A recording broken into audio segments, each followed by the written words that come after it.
Sebanyak 16.000 liter BBM ilegal yang akan dikirim ke kawasan Tanjung Agung berhasil diamankan polisi dari 2 kendaraan mobil yang melintas di depan Gor Pancasila Muara Enim.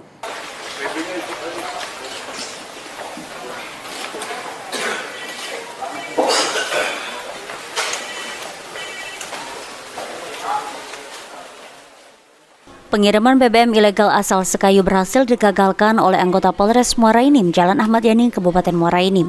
Dari penangkapan ini, polisi mengamankan 2 tersangka berinisial DP dan S yang mengendarai mobil berisi 16.000 liter BBM ilegal.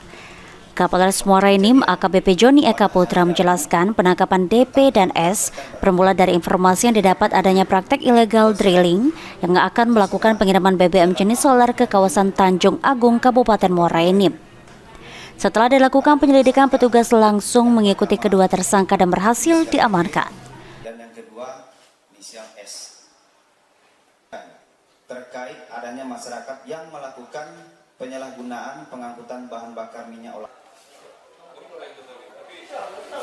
yang bertempat di depan gedung olahraga Pancasila, Jalan Ahmad Yani, Kabupaten Muara Enim.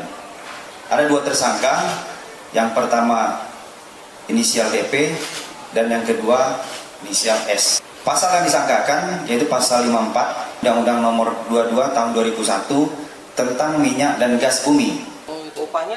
Dari pengakuan kedua tersangka, BBM dibawa dari kawasan Sekayu untuk diantarkan ke pemesan di kawasan Tanjung Agung dengan menggunakan mobil bermuatan masing-masing 8.000 liter.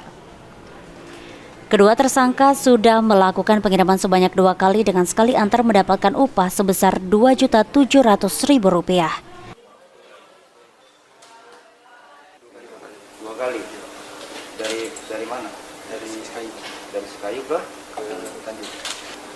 Sekali ngangkat itu berapa? Antar berapa Pak? Upahnya 2.700. Berapa? 2.700. Kali jalan itu.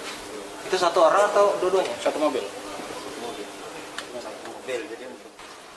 Atas perbuatannya, kedua tersangka akan dijerat pasal 54 Undang-Undang RI Nomor 22 Tahun 2001 dengan ancaman 6 tahun penjara. Mardiansah, PAL TV.